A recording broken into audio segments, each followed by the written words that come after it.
Shalom amigos y amigas, buenas noches. Bienvenidos al estudio bíblico semanal que damos los días martes a las 18 horas o 6 de la tarde, ¿verdad?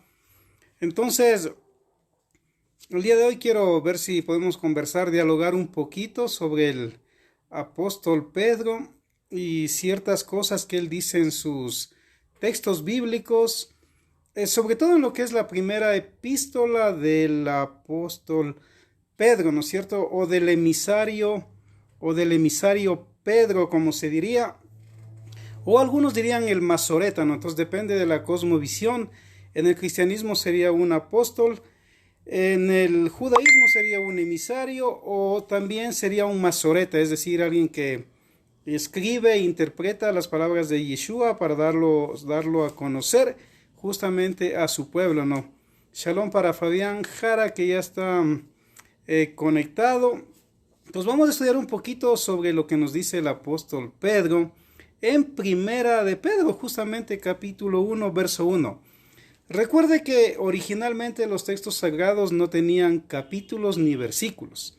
Eso es importante reconocer y darse cuenta que si leemos Mateo 23, Mateo 24, Primera de Pedro 1, etc., entonces no había capítulos, no había versículos, no había letras mayúsculas ni minúsculas, o sea, no es que se escribiera Dios con D minúscula y había una falta de ortografía, no, eran otros tiempos, ¿no? Entonces, esto de los capítulos, los versículos, son facilidades más que se ha ido poniendo a través del tiempo por algunos grupos,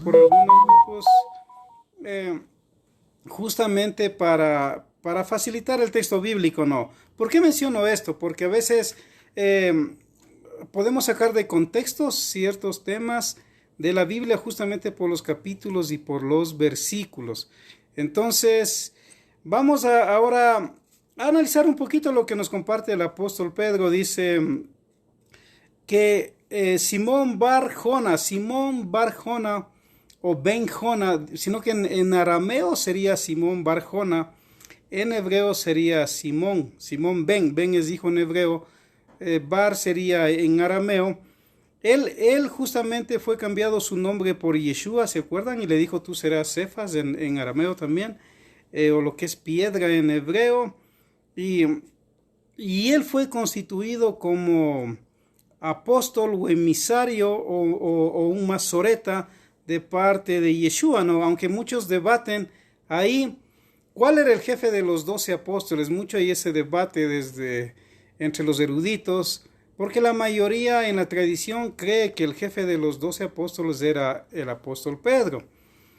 Pero ya cuando uno va a estudiar toda la escritura, cuando uno va a estudiar la halajá hebrea, las leyes hebreas de la época de Yeshua, va a darse cuenta que el jefe o el que estaba dirigiendo justamente la congregación de Yeshua en Jerusalén era Jacobo o Santiago, el hermano de Yeshua, ¿no es cierto?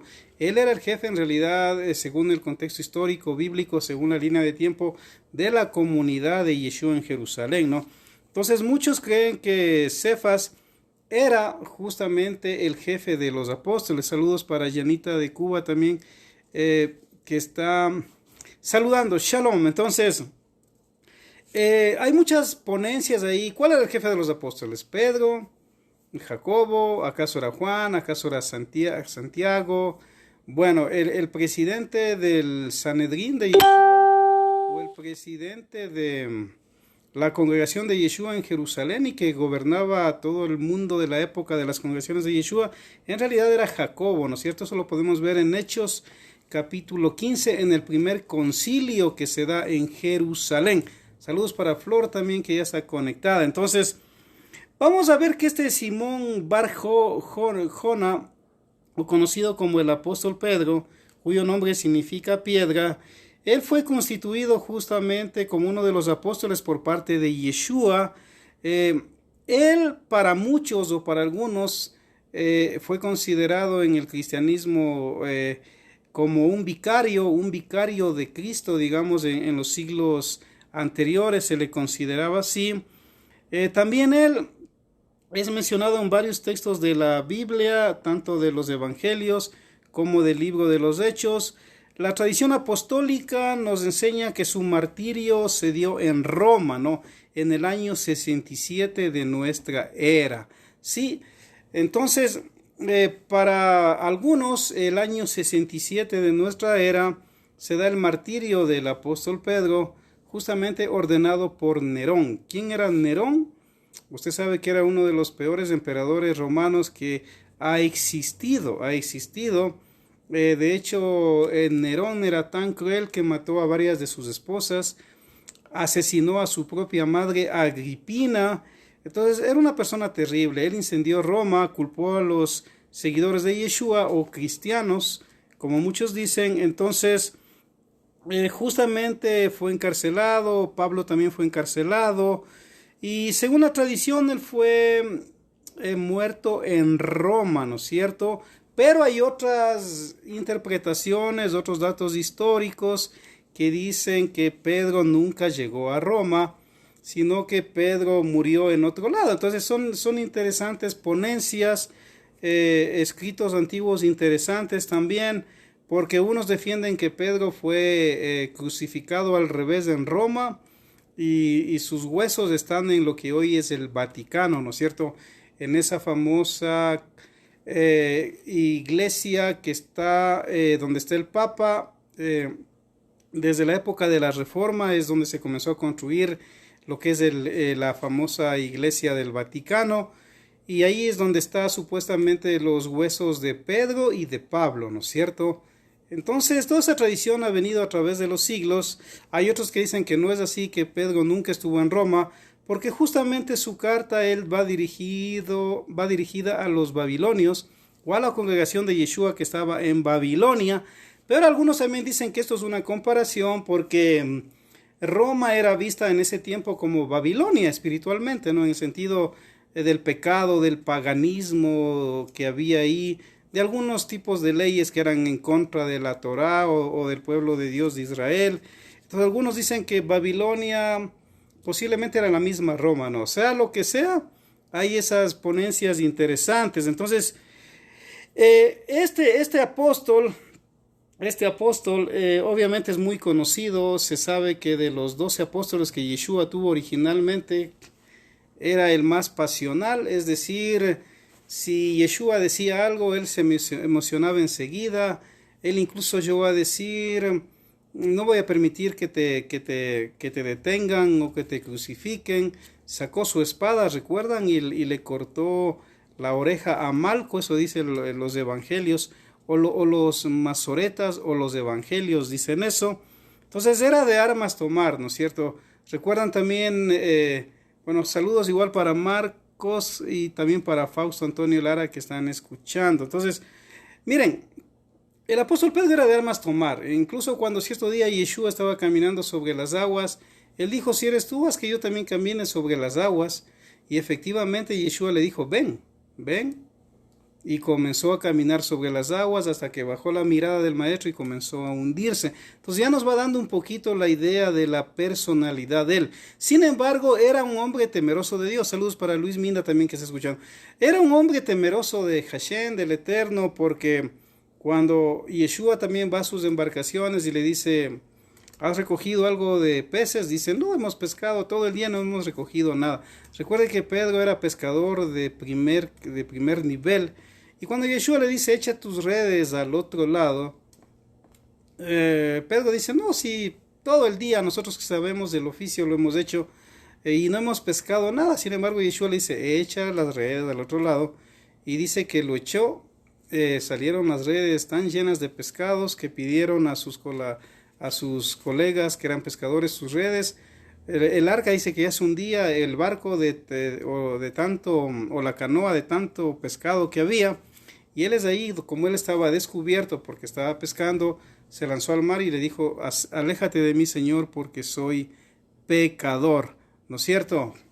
Bueno, ahí Aníbal Minda dice: saludos, reverendo, Pedro fue el primer torero en la Biblia. Bueno, eso es una broma porque le dicen que fue el primer torero porque él cortó una oreja, ¿no? Justamente refiriéndose a la oreja de Malco, que después Yeshua la volvió a colocar. Ahora, este hombre fue íntimo de Yeshua, sin lugar a dudas.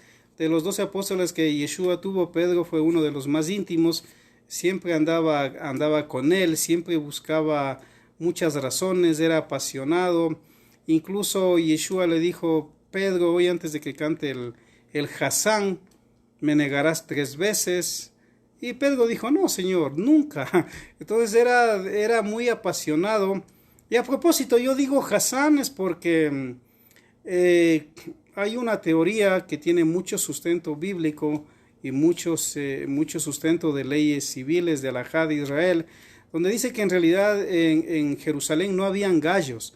No es que habían gallos y cuando cantó el gallo se acordó que le negó 3 veces y lo que dijo el maestro se cumplió. Antes de que cante el gallo, como dicen las versiones de la Biblia, me negarás 3 veces. Sin embargo, cuando uno va a hacer un exégesis, un estudio profundo con la cultura también de Israel, en Israel, en verdad en Jerusalén no podía haber animales más que los permitidos, que tenían que ser animales kosher, que menciona el Levítico capítulo 11. Y el gallo era visto, aunque ustedes se sorprendan, en la época bíblica como un ave inmoral a tal punto que Hashem dijo que de las aves los únicos que pueden ser sacrificados en el tabernáculo o el Mishkan eran la tórtola y la paloma, porque eran aves o son aves que cuando muere su pareja quedan fieles, no se unen a otra pareja en vida. Interesante. Entonces, en Israel, en la época antigua, el gallo era visto como un ave inmoral, entonces no podía ser sacrificado en el templo, ni tampoco podía estar dentro de la ciudad de Jerusalén, porque la presencia de Dios estaba en el mismo templo. ¿Me explico? Saludos para Daisy Rosario también, que está escuchando. Entonces, no había dentro de Jerusalén gallos, no habían aves, no habían cerdos, no había nada de ese tipo de animales ni de aves consideradas impuras e inmorales, porque hay que aclararlo. Una cosa es lo impuro, lo que no es kosher, y otro es lo inmoral. Entonces, el traductor de la Biblia, Jerónimo de Estridón, le puso cuando canta el gallo para que los romanos puedan comprender, porque todos los romanos sabían lo que es un gallo que canta kikiriki, etc.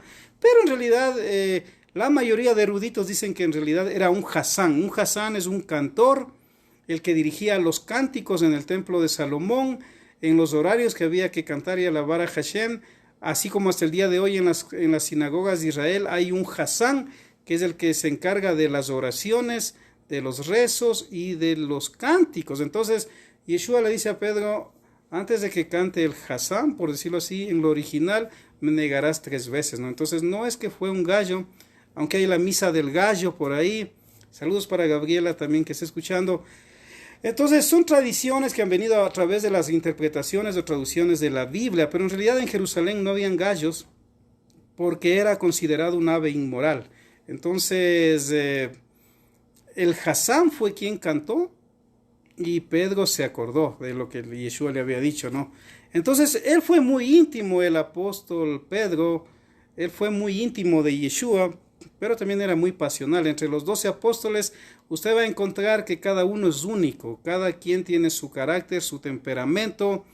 El temperamento no se puede cambiar, uno nace con el temperamento. Lo que uno puede cambiar de pronto es el carácter, sí, tener dominio propio. Es más, la palabra carácter viene de cara, ¿no es cierto? O panim, se dice en hebreo del panim. Entonces, ya era su temperamento así. Y de los 12 apóstoles, usted va a encontrar que había de todo. Cada quien con su carácter, con su personalidad, con su temperamento, con sus conocimientos, con sus oficios y con sus nombres, porque en el contexto bíblico el nombre influye mucho en la persona. El nombre influye mucho en la persona. Por eso que en Israel, cuando se ponía el nombre a un bebé, sea hombre o sea mujer, cuando Hashem le daba el nombre, le ponía el nombre que el cielo le designó, como en el caso de Juan o Yohanan, el inmersón, conocido como Juan el Bautista. El mismo Gabriel, ángel Gabriel, le dijo al Cohen Gadol Zacarías: vas a tener un hijo y le vas a poner Yohanan. En las versiones dice Juan. Entonces hubo muchos casos, igual en el caso de Miriam, le dice el ángel Gabriel que va a tener un hijo y le va a poner Yeshua, que significa salvación, porque él va a salvar a su pueblo de los pecados, ¿no es cierto? Entonces el nombre en el mundo bíblico era muy importante porque o venía de Dios o tenía que seguir la rama familiar. Tenía que seguir la rama familiar. En ese tiempo no había apellidos. A propósito, los apellidos apenas comienzan hace unos 600, 700 o 500 años atrás, nada más. Antes no había apellidos. Por ejemplo, cuando usted lee la Casiodoro de Reina, ¿no? El famoso traductor de la Biblia del Oso de 1569, Casiodoro era su nombre, pero Reina era el pueblo donde él nació. ¿Me explico? Casiodoro de Reina. Entonces Reina no era apellido. Cipriano de Valera, igualmente Cipriano era su nombre, pero no es que tenía el apellido Valera, no. El pueblo donde él nació era Valera. Entonces en ese tiempo era muy normal decir Yeshua de Nazaret. Aunque nació en Belén, en Judea, sin embargo, como él vivió en Nazaret, todo el mundo le decía Yeshua ben Joseph o Yeshua hijo de José, ben es hijo, o le decían Yeshua de Nazaret, el pueblo donde él creció, ¿no es cierto? Entonces los nombres eran muy importantes, por eso es que Yeshua, incluso con la autoridad que tiene el del Mesías, le cambia el nombre y le dice, tú serás un piedra, porque más o menos le da el carácter, la personalidad de lo que era el apóstol Pedro, ¿no es cierto? Si había algún momento ahí tenso entre los apóstoles con la gente, era mejor no estar al lado del apóstol Pedro porque él podía sacar su espada y podía comenzar una guerra, ¿no es cierto? Sin embargo, era un hombre que amaba al Eterno, guardaba la Torá, los mandamientos de Dios en lo que él podía. Saludos también para Isabel que está escuchando. Entonces el apóstol Pedro era un personaje como cualquiera de nosotros, con sus virtudes, sus debilidades, con sus conocimientos, con su oficio. Sin embargo, él Yeshua le dijo que deje las redes y le va a ser pescador de hombres a él y a su hermano Andrés, si no estoy mal, ¿no? Entonces, este Pedro va a escribir dos cartas que se conocen en el mundo bíblico como epístolas, ¿no? Ahora, ¿qué es una epístola? Epístola más da la idea de una carta universal, es decir, no es tan dirigida, aunque va dirigida a una comunidad, pero contiene datos, información que aplica para todos. Esa es la idea. Esa es una epístola, por eso se conoce de las epístolas paulinas, las epístolas universales, como en este caso Pedro está enmarcado entre las epístolas universales. Recuerden que la palabra universal es católico. En el mundo antiguo, en Roma, en latín, católico significaba universal, universal. Entonces, cuando el emperador Constantino dijo en el concilio de Nicea del año 325, yo quiero que todo mi imperio solo tenga una religión, solo una religión, y ese va a ser el cristianismo universal o el cristianismo católico, como de pronto hoy nosotros lo comprenderíamos, ¿no es cierto? Entonces, se le divide o entra entre las epístolas universales por eso, porque hay epístolas también que sí son personales, como por ejemplo cuando Pablo le escribe a Timoteo, o le escribe a Tito, o le escribe a Filemón. Es algo muy personal, aunque podemos aprender cosas de ahí, de esos textos. Sin embargo, va algo más personal con Timoteo, con Filemón, el apóstol Pablo. Entonces, por eso es que se le conoce a las epístolas que llevan un mensaje como para todos, universales, aunque haya ido a alguna congregación, ¿no? Entonces, el apóstol Pedro va a dar la saludación y las bendiciones y dice: Pedro, apóstol de Yeshua o de Jesucristo en las versiones, a los judíos que viven fuera de su patria, dispersos por el Ponto, Galacia, Capadocia, Asia Menor y Bitinia. Miren qué interesante. De entrada aquí el apóstol Pedro, él va a dar un saludo a los judíos. Ahora, ¿quién es un judío en la Biblia? Comprendiéndolo bien. Un judío en la Biblia, recuerden que Israel era 12 tribus en el mundo antiguo, 12 tribus, 2 hermanos, más una hermana llamada Dina. Sin embargo, Jacob su padre, les dio herencia, les dio tierras a cada tribu, y una de esas tribus se le llama Judá porque justamente eran los ascendientes de lo que es el judío, o el cuarto hijo del hijo de Jacob llamado Judá. Aquí de donde viene el apodo judío, que comenzó a darse a través ya de la reina Esther, de Mardoqueo en la época de de Irak, de Irán, cuando Susa era la capital, pero se llamaba el gobierno o los pueblos gobernantes de esa época se llamaban Persia, lo que hoy es más sobre todo el pueblo de Irán, ¿no es cierto? Entonces, judío llegó a ser con el tiempo descendiente de Judá, de uno de los 12 hijos de Jacob.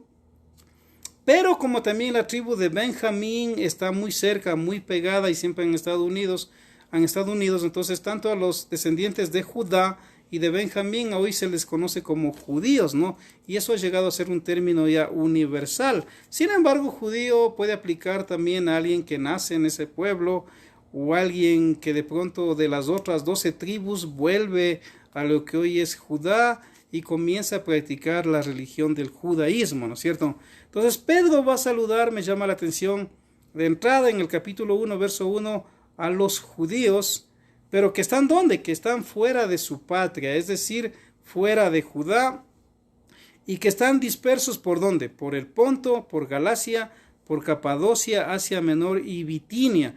Entonces, él está saludando en realidad aquí a varias congregaciones. Él está saludando a los dispersos, a las 12 tribus de Israel. Va dirigida su carta, lo cual ya nos da un indicativo de que habían congregaciones de creyentes en Yeshua en el Ponto, en Galacia. Por ejemplo, cuando usted lee el libro de los Gálatas, ¿no es cierto? Justamente es Galacia. Entonces el apóstol Pedro aquí está saludando a los judíos que viven también ¿dónde? En Galacia. Entonces, lo cual haciendo una buena exégesis, no nos sorprendería que la congregación a la cual Pablo escribe de los Gálatas es la misma congregación de judíos que habían creído en Yeshua, pero que vivían fuera de su patria, fuera de Israel, y vivían en lo que es Galacia, ¿no? También en el Asia Menor, dice, a los judíos que vivían en el Asia Menor.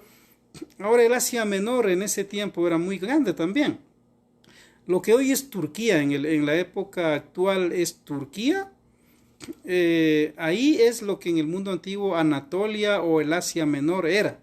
Entonces, por ejemplo, las 7 cartas a las congregaciones o sinagogas o iglesias, depende del grupo como los llame, que escribió Juan en el Apocalipsis, quedaban justamente en el Asia Menor, ¿no? Como Éfeso, Esmirna, Filadelfia, etcétera.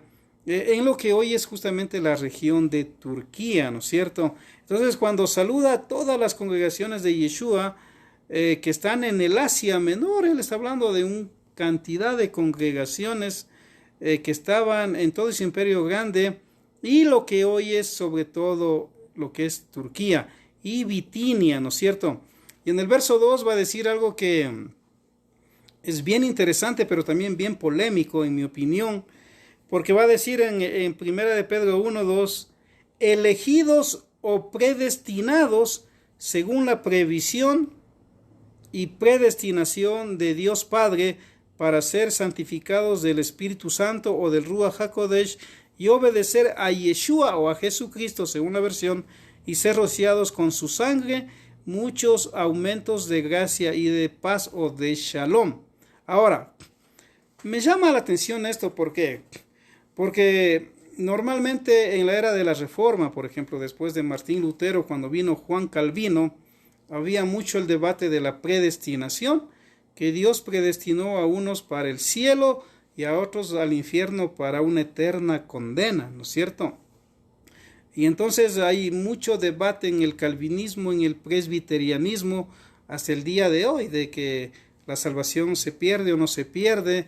Entonces ya en la época de Juan Calvino había estos debates y se hablaba de que Dios ha predestinado a los que van a ser salvos y los que se van a ir al infierno.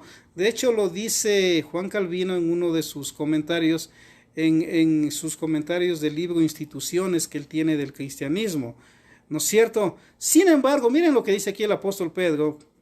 Dice, a los judíos que están fuera de la patria en el Ponto, Galacia, Capadocia, Asia Menor y Bitinia, elegidos según la previsión y predestinación, es decir, está diciendo aquí que los predestinados, según este contexto del apóstol Pedro, son justamente las 12 tribus de Israel que están dispersas en todas las naciones, predestinados por Dios Padre y por el Ruach HaKodesh, Espíritu Santo, a obedecer a Yeshua y ser rociados con su sangre, muchos aumentos de gracia y de paz. Entonces, es interesante cómo él dice que los predestinados son justamente las 12 tribus de Israel que están en el exilio y que en el tiempo de Dios van a volver a su patria, a lo que es Israel.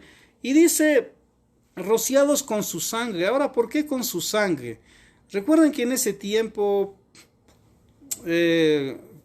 los israelitas podían entender lo que es el templo, el Mishkan, el tabernáculo después del templo, porque ellos sabían de los sacrificios. Se sacrificaba un cordero en la mañana por los pecados de la noche, un cordero en la tarde por los pecados de la mañana, y así era todos los días, los 365 días del año. En Pesach había que sacrificar un cordero el 14 de Nisan. Habían muchos sacrificios. Entonces los israelitas, los de las 12 tribus, conocían justamente esto de la sangre, que la sangre de los animales quitaba por un tiempo después del sacrificio los pecados. El día del Yom Kippur o día del perdón, al sacrificar la cabra Adonai, Hashem perdonaba los pecados del pueblo de Israel durante un año, ¿no es cierto? En el famoso Yom Kippur o día del perdón, la fiesta más sagrada para Israel. Ahora, obviamente ellos comprendían lo que es la sangre, pero aquí el apóstol Pedro les va a decir algo interesante, ¿no? Que han sido ustedes ya rociados, pero ya no por la sangre de los animales, como era común, sino por la sangre de Yeshua, que fue martirizado justamente en la cruz por los pecados de Israel y de toda la humanidad y de todo aquel que crea en él, que es injertado a través de Yeshua en Israel. Entonces, somos salvos por la sangre, no por el respiro, ¿me explico? O sea, ¿esto qué quiere decir, no? Que el Mesías, al venir, él iba a perdonar a través de su sacrificio, aunque sacrificio, según algunos teólogos antiguos, no estaría de pronto bien dicho, sino mejor martirizado, que sería lo correcto, martirio en vez de sacrificio. Entonces, obviamente, Yeshua murió en la cruz por los pecados de su pueblo Israel, de la novia infiel también, que eran las 10 tribus perdidas que tienen que regresar.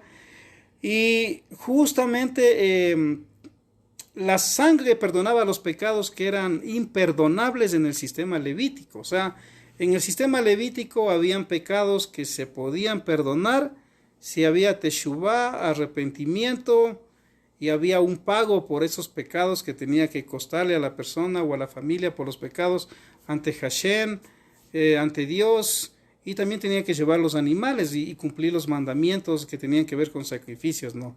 Sin embargo, habían pecados, ahí les comento, que no tenían perdón ni en el sistema levítico. Entonces, por ejemplo, habían 36 tipos de pecados que eran pecados karet. ¿Cuáles son los pecados karet en la Torá? Son esos pecados de muerte, donde por más que lleve un cordero gordo o un toro gordo, donde por más que dé más del diezmo al levita, no le era aceptado y no le era perdonado por Dios. ¿Por qué? Porque estos pecados karet, 36 pecados de muerte, no tenían perdón en el sistema levítico. Por ejemplo, si alguien asesinaba por alevosía, no es que podía llevar un toro al Kohen Gadol, o sumo sacerdote, y decirle: yo maté a un hombre por maldad y tome el toro y sacrifice a Dios para que me perdone. No, ese era un pecado de muerte que no tenía perdón en el sistema levítico, el asesinato por alevosía.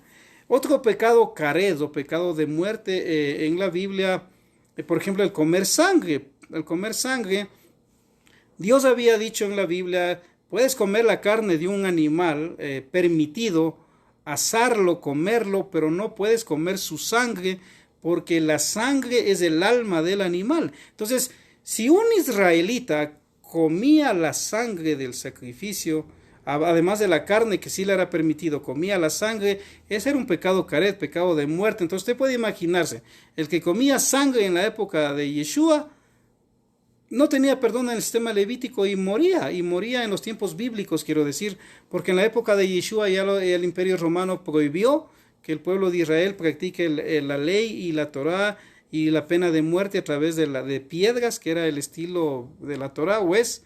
En estos casos los romanos ya no lo permitían, a tal punto que si alguien violaba la ley judía, los líderes judíos tenían que pedir permiso al gobernador romano para poder darle muerte, o que los romanos le den muerto, como fue en el caso de Yeshua, que pidieron permiso para Poncio Pilatos. Pero antes de que vengan los romanos, Israel aplicaba la Torá, y en la Torá decía que si alguien come sangre, moría apedreado. Era una ley sine qua non. Si alguien le levantaba la mano al padre o a la madre con un puño, era apedreado ese hijo o esa hija a la entrada de la ciudad.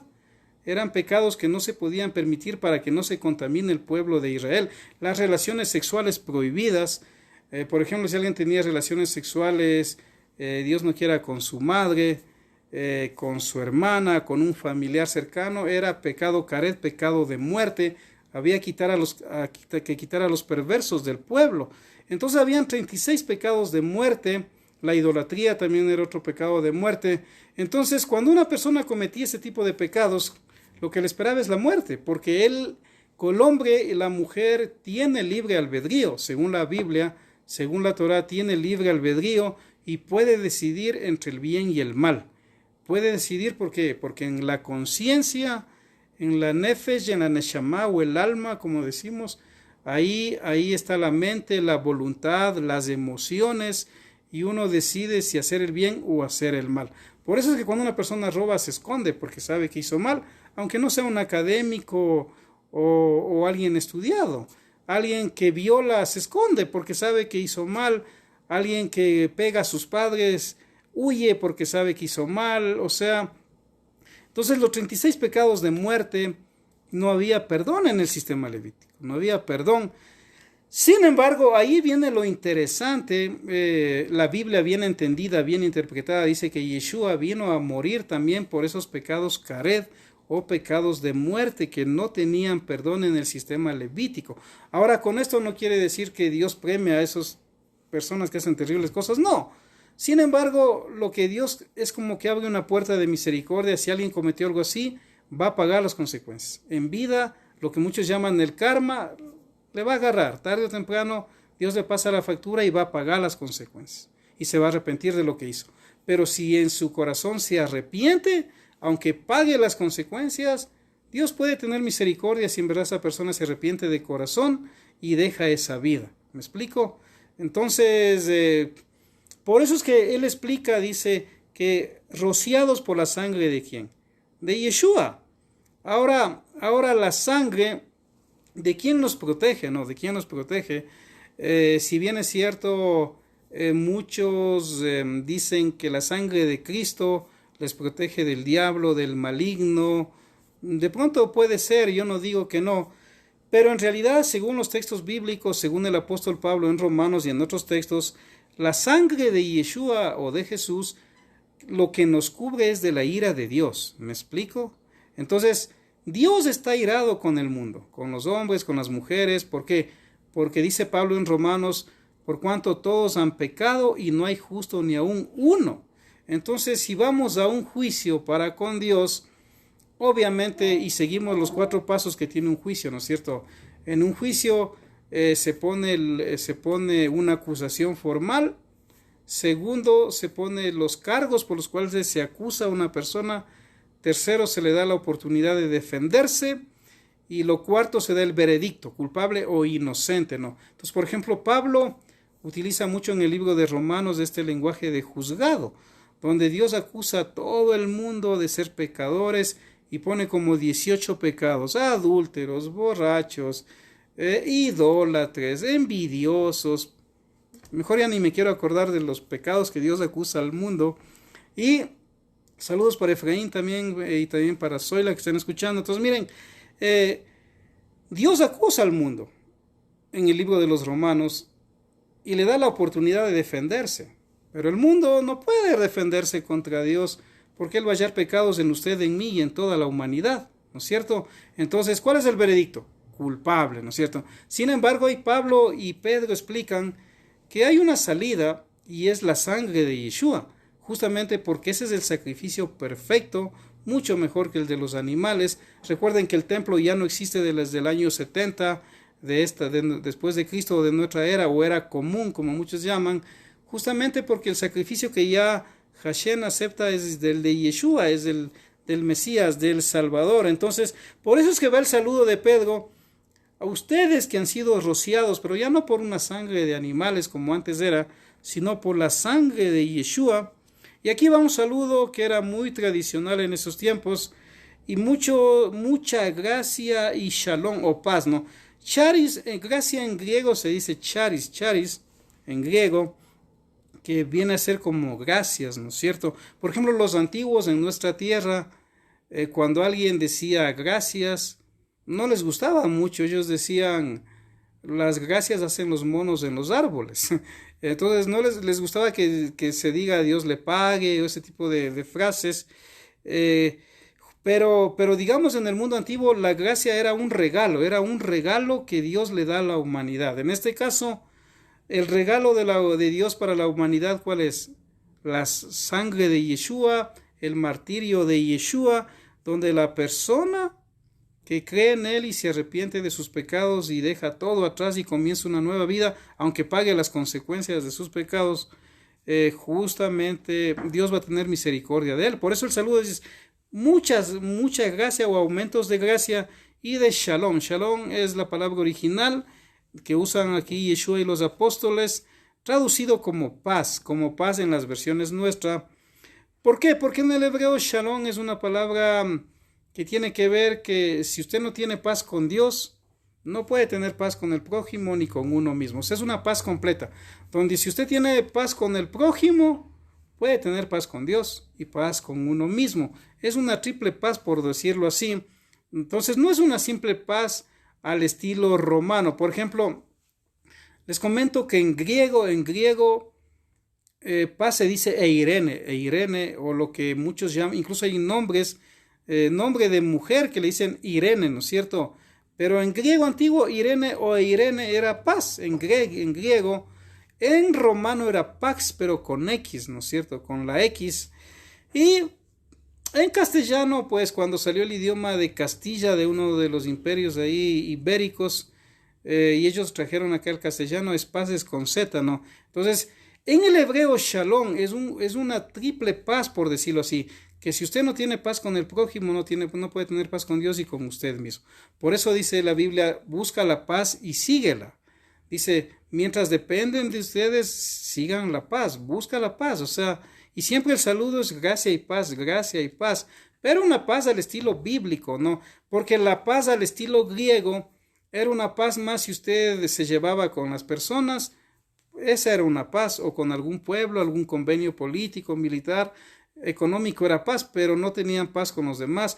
O en el mundo romano incluso ellos se daban la mano así, no se cogían la mano así como hoy, así se saludaban, pero era cuando estaban en acuerdos, no necesariamente cuando hablaban de otros pueblos. Sin embargo, en el hebreo shalom tiene que ver con una paz muy grande, o sea, donde aunque le caiga mal a la persona, tiene que llevarse en lo posible con él y ayudarle si es que le pide un favor, aunque le caiga mal y le hayan causado daño. Saludo para Javier Secaira también que está escuchando. Sí, Aníbal Mina dice, cuando dice que Yeshua vino a abogar o cumplir con la ley, ¿a qué se refiere, reverendo? Bueno, Yeshua vino a morir por los pecados de muerte, eso quiero aclarar, los pecados de muerte o carets que no tenían perdón en el sistema levítico, y por el Yetzer Hará. ¿Cuál es el Yetzer Hará?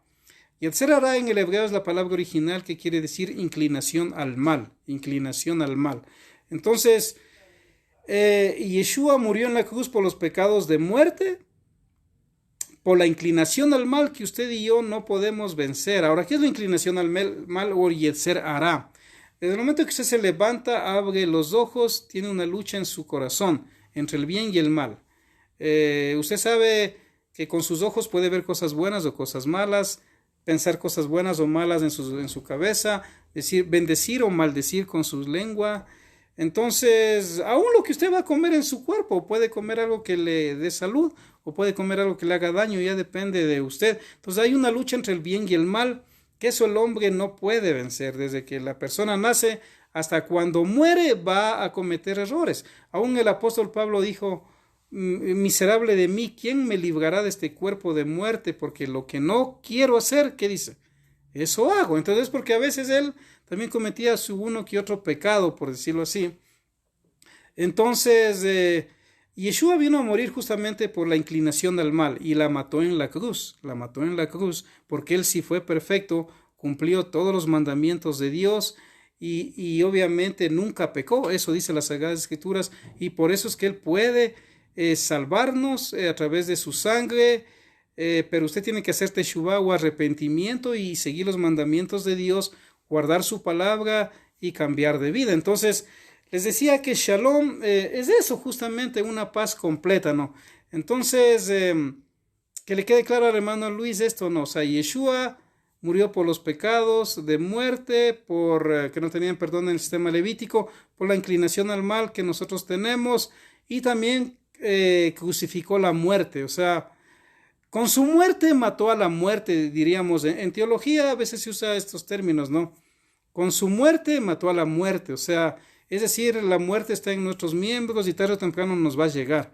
Si nos cuidamos bien, guardamos los mandamientos de Dios, comemos sano, nos cuidamos, no nos metemos en problemas, honramos padre y madre, como dice la Biblia, para vivir larga vida, podemos llegar a los 100, 120, 130 años. Hay personas que han muerto a los 120 años.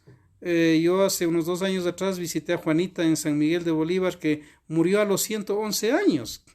Sí, hay en Loja un lugar donde mueren muchos, incluso a los 115, 120 años. Eso no es novedad, pero son personas que han vivido bien.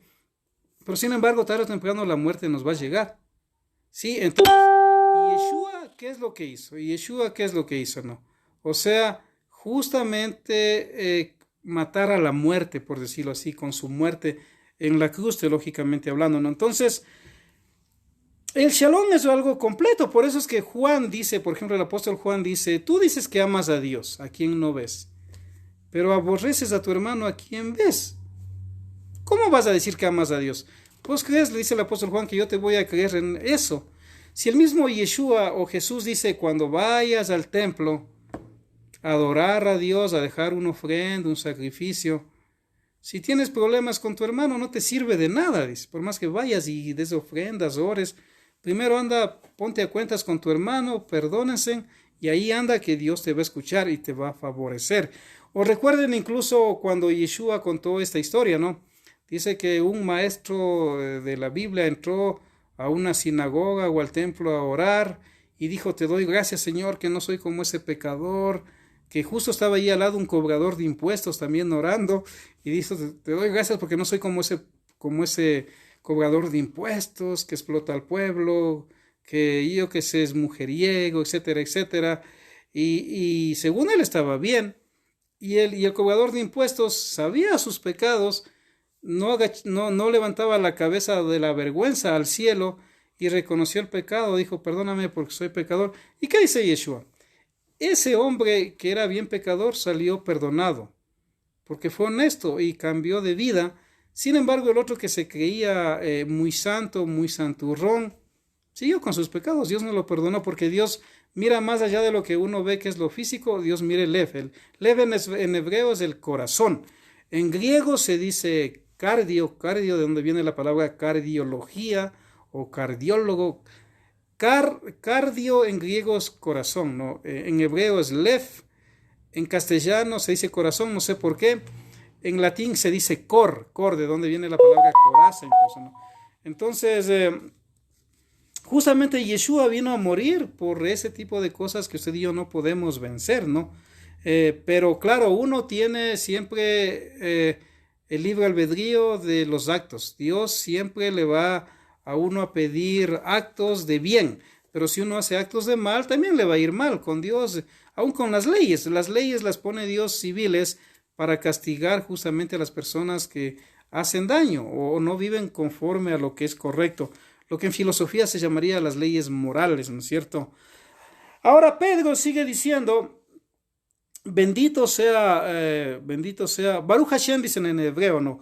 Baruch Hashem, bendito sea Elohim o bendito sea Dios y Padre de nuestro Señor Yeshua, que por su gran misericordia nos ha regenerado con una viva esperanza de vida eterna mediante la resurrección de Yeshua de entre los muertos, ¿no? Ahora, entre las funciones de las palabras, que son muy importantes según la Biblia, hay 3 funciones de las palabras, pero lo más importante es bendecir al Creador, o sea, bendecir al Eterno, como sea que usted le diga, bendecir a Dios, a Jehová, a Yahweh, a Yahvé, porque hay muchas discusiones sobre el nombre de Dios.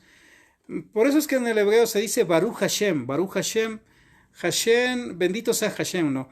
Hashem significa en hebreo nombre, Hashem viene de Shem, que es nombre, entonces Hashem quiere decir el nombre. Entonces en el pueblo de Israel no se menciona el nombre de Dios porque es muy sagrado, y a veces con la boca que uno maldice al prójimo puede maldecirle, o con la boca que uno dice cosas indebidas puede desmencionarlo. Entonces prefieren decir Hashem o el nombre que es sobre todo nombre. ¿Me explico? Sobre todo nombre, ¿no? Entonces, bendito sea Hashem o Dios, dicen sus Biblias, y Padre de quién, de nuestro Señor Yeshua. Recuerden que Yeshua significa salvación, que por su gran misericordia. Ahora, ¿qué es la misericordia, no? La misericordia es, sin lugar a dudas, la palabra que más se pronuncia en la Biblia, lo cual es bueno para nosotros. O sea, usted va a encontrar en el libro de los Salmos mucho que la misericordia, nuevas son cada mañana tus misericordias, y que a veces en el juicio triunfa la misericordia sobre el juicio. Va a encontrar mucho la palabra misericordia, lo cual es bueno. ¿Por qué? Porque si no fuera por la misericordia de Dios, en verdad hubiéramos sido consumidos, y justamente ahí es donde dice la Biblia que cuando uno comete pecados, aún Yeshua intercede por nosotros, pero uno debe arrepentirse y no volver a cometer los pecados que cometemos, ¿no es cierto? Entonces, la misericordia, lo de Yeshua es una gran misericordia que nos ha regenerado, es decir, nos ha dado una nueva vida, con esperanza de vida eterna, ¿no? Recuerden que la vida, en hebreo se dice lejaim, cuando toman vino, el Shabbat, dicen lejaim, ¿no? O sea, por la vida, y se toma con vino, porque el vino en la Biblia hebrea es una bendición, siempre y cuando usted lo tome para bien y no haga la cultura de emborracharse, ¿no? El vino es una bendición de Dios.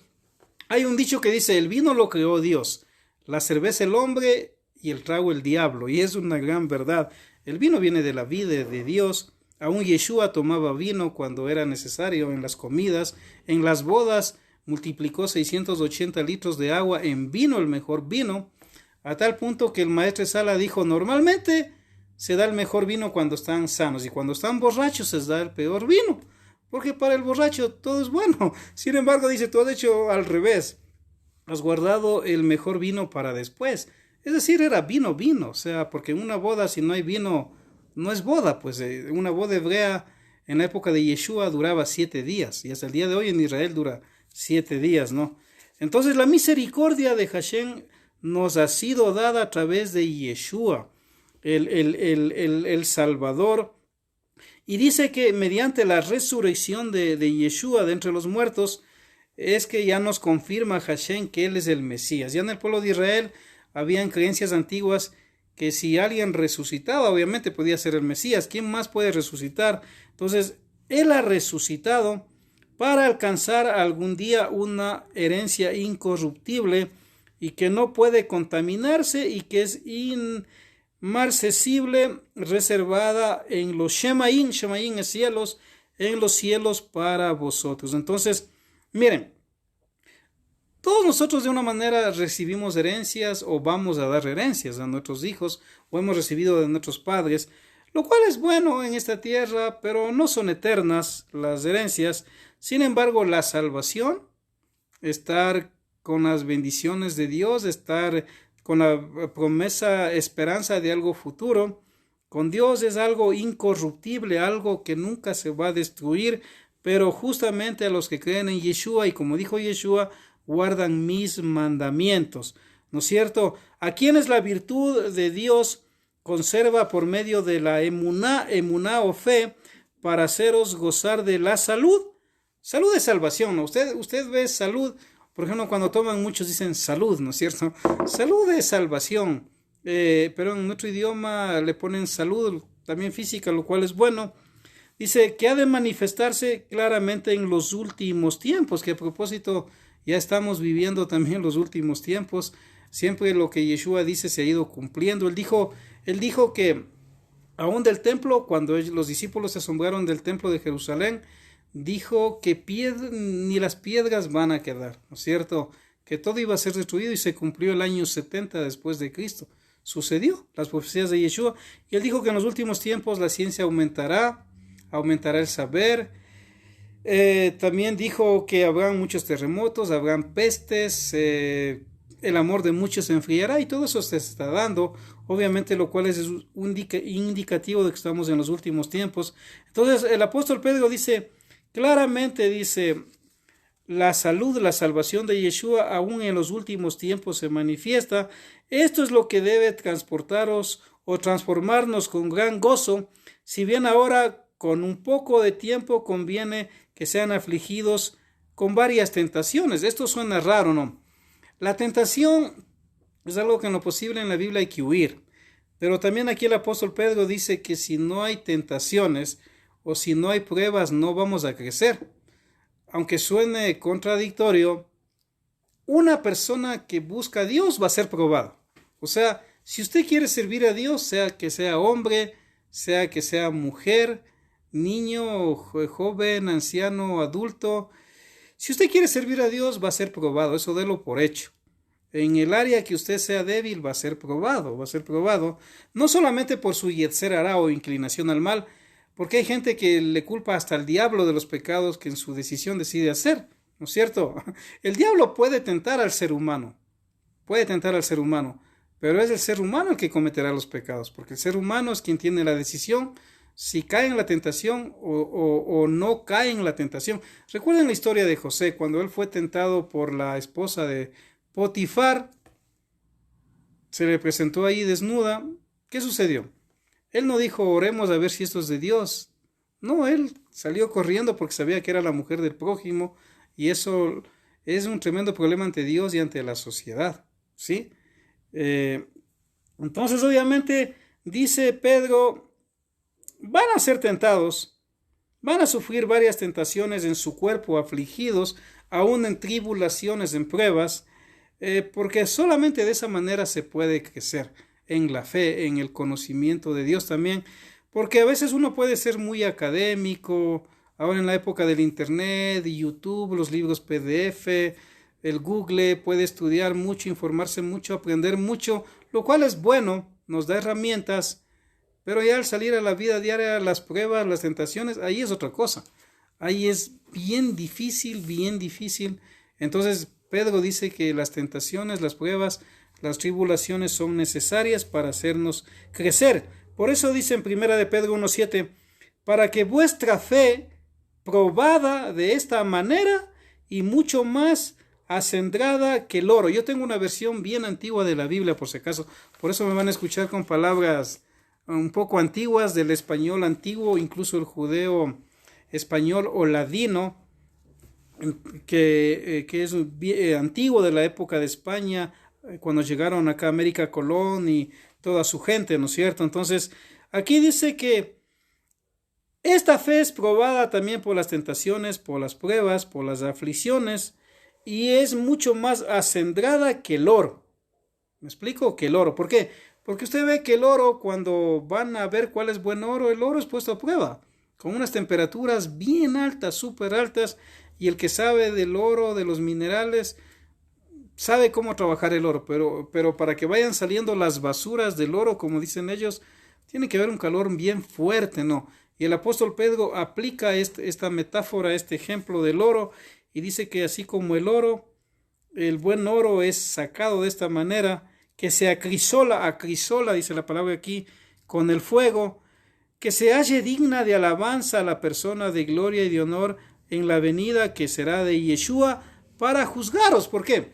Porque muchos a veces se olvidan que cuando venga Yeshua a gobernar en el milenio, no es solamente que él se va a enfrentar al anticristo, al sistema corrupto del mundo, va a implantar un gobierno a nivel mundial que va a durar 1000 años con la Torá, la que significa instrucción o el Pentateuco, los 5 primeros libros de la Biblia. Esa va a ser la constitución de Dios que va a gobernar el mundo. Ahí no es que va a haber en el milenio democracia, no, ahí va a haber teocracia, gobierno de Dios. ¿Y cuál es el gobierno de Dios? La Torá, la instrucción, el Pentateuco, o la Biblia, como muchos llaman, ¿no es cierto? Entonces, cuando Yeshua venga a gobernar el mundo, también dice que a su pueblo va a juzgarle, le va a pedir cuentas de lo que han hecho con su vida, con sus familias, con lo que Él les ha dado espiritualmente, económicamente y aún con los ministerios y dones que les ha dado para edificar el cuerpo de Yeshua, que es su pueblo, que es su congregación, ¿no?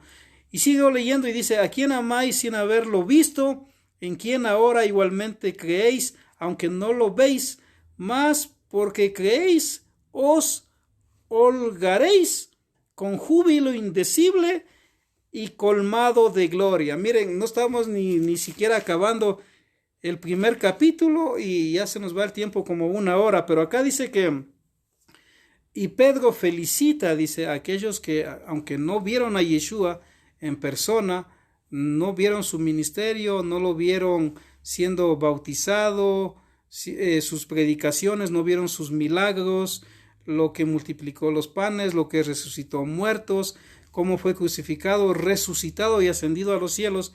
Sin embargo, felicita que la fe que tienen estas congregaciones que viven fuera de Jerusalén, por haber creído en Yeshua como el Mesías, y les escribe para fortalecerles, porque dice: así como ahora creéis y no lo veis, cuando venga Yeshua, pues van a estar colmados de gloria, ¿no es cierto? Alcanzando por premio de vuestra fe la salvación de vuestras almas. Y con eso termino por ahora, porque el epístola de Pedro es larga, por lo menos algo del primer capítulo, explicando que justamente el ser humano tiene cuerpo, alma y espíritu, ¿no? Según la Biblia, Dios le da al hombre cuerpo, alma y espíritu, ¿no? Entonces, el cuerpo en griego se dice soma es la parte física, digamos, pero el alma es esa parte que donde está la mente, la voluntad y las emociones, que según las sabias escrituras es eterna, no muere. El cuerpo muere, pero el alma, según la Biblia, va a juicio. Y en el alma está la mente, la voluntad y las emociones. Y el espíritu, cuando una persona muere, va a Dios. Eso dice incluso el libro de Eclesiastés, que cuando una persona muere o un animal muere, incluso su espíritu sale, es espíritu de vida y vuelve a Dios, el espíritu del hombre. Sin embargo, aunque el cuerpo espera la resurrección, su alma es eterna, no muere y va a ir a juicio, Y dice Pedro: aquellos que han creído en Yeshua, pues cuando venga Yeshua, dice, tienen esa esperanza de gloria, ¿no es cierto?, aún de gobernar con él durante el milenio. Por eso dice que el premio es la salvación, la salud de vuestras almas. Recuerden que aún Yeshua dijo: no teman a quien puede matar el cuerpo, teman al que puede mandar el alma al infierno. ¿Y cuál es el único que puede mandar un alma al cielo o al infierno? Obviamente es Hashem, es Dios, ¿no es cierto? El ser humano no puede tocar el alma, puede tocar el cuerpo, pero Dios sí puede tocar el alma, ¿no? Entonces, aunque algún ratito estudiaremos esto del cielo, de esto del infierno, cómo mismo es, esto del Hades, del Sheol, pero desde la perspectiva hebrea de nosotros, entonces algún ratito estudiaremos y comprenderemos mejor, ¿no? Así que ánimo, hermanos, y alguito les he podido compartir del apóstol Pedro, que según algunos historiadores murió el año 67 de nuestra era, pero en realidad, si vamos al calendario original, sería el año 62, Lo que pasa es que Dionisio el Exiguo, el que dividió la historia antes de Cristo, después de Cristo, que él era un monje que, ordenado por el Papa de Roma, él dividió la historia antes de Cristo, después de Cristo. Él cometió un error en realidad de 5 años, ¿no? De 5 años en su contabilidad. No se dio cuenta de algunas cosas, como cuando Herodes había ya muerto 4 años antes de Cristo, pero Herodes estaba vivo cuando Cristo nació o Yeshua nació, por eso lo manda a matar. Entonces, en realidad el apóstol Pedro estaría muriendo el año 62 en el correcto calendario. Sin embargo, sería el 67 de acuerdo al que estamos ahorita. Y él murió pues crucificado al revés. En Roma había muchas leyes, pero una ley decía que un ciudadano romano que se iba contra el Imperio Romano, contra el César, no podía morir crucificado, porque la cruz era solo para los que no eran ciudadanos romanos. Por eso es que el apóstol Pablo, él muere decapitado, porque él, aunque creía en Yeshua, fue condenado a muerte, pero él era ciudadano romano y muere decapitado. Pero Pedro, como no era ciudadano romano, él sí muere crucificado. Y es más, la tradición dice que él pidió morir crucificado al revés, porque no se consideró digno de morir como su maestro. Y la historia dice que los soldados accedieron, le crucificaron al revés. Y varios escritos también antiguos dicen que incluso él cada vez que se acordaba de lo que negó a Yeshua cuando cantó el Hasán, recuerden, no el gallo, porque no había gallos en Jerusalén. La versión de la Biblia dice cuando cante el gallo, no, cuando cantó el Hasán, el cantor que cantaba en el templo, adorando a Hashem en los diferentes horarios, él se acordó que lo había negado. Entonces cada vez que él se acordaba de eso, dice que lloraba y se le hicieron surcos en las mejillas. Eso dice la historia, será o no será, pero eso dice la historia y la tradición. Así que shalom, hermanos y hermanas, también con los que estudian, los hermanos y hermanas que estudian para pastores, para reverendos, para diáconos, para evangelistas, misioneros, les mando un saludo también a través de estas clases, a través de la internet. Y que recuerden, si usted quiere conocer la voluntad de Dios para su vida, lea la Biblia. Si usted lee la Biblia, va a conocer la voluntad de Dios para su vida. Mucha gente anda diciendo, ¿y para qué estoy en este mundo? Y los filósofos dicen, ¿y cuál es la razón de existir? Filosofan, ¿habrá vida en el más allá o no habrá vida en el más allá? Muchos van y pagan hasta dinero a los brujos, a esos pajaritos que sacan los papeles a ver el futuro. Todo eso está mal, porque la Biblia dice que si uno quiere conocer la voluntad de Dios para la vida de uno y quiere darle sentido a la vida de uno, debe leer la Biblia, porque en la Biblia está la palabra de Dios. De hecho el Salmo 119, que les recomiendo que lean, es el capítulo más largo de la Biblia. El Salmo 119, verso 105 dice, lámpara es a mis pies tu palabra y lumbrera a mi camino. Es decir, los mandamientos de Dios son lámpara. Y obviamente el ponerlos en práctica es la luz para su vida y para su camino. Así que, queridos amigos y amigas, gracias por este estudio. Saludos para mi querido primo Vicente Bosques también, que está escuchando. Y shalom, si el Eterno lo permite, nos vemos en otra oportunidad.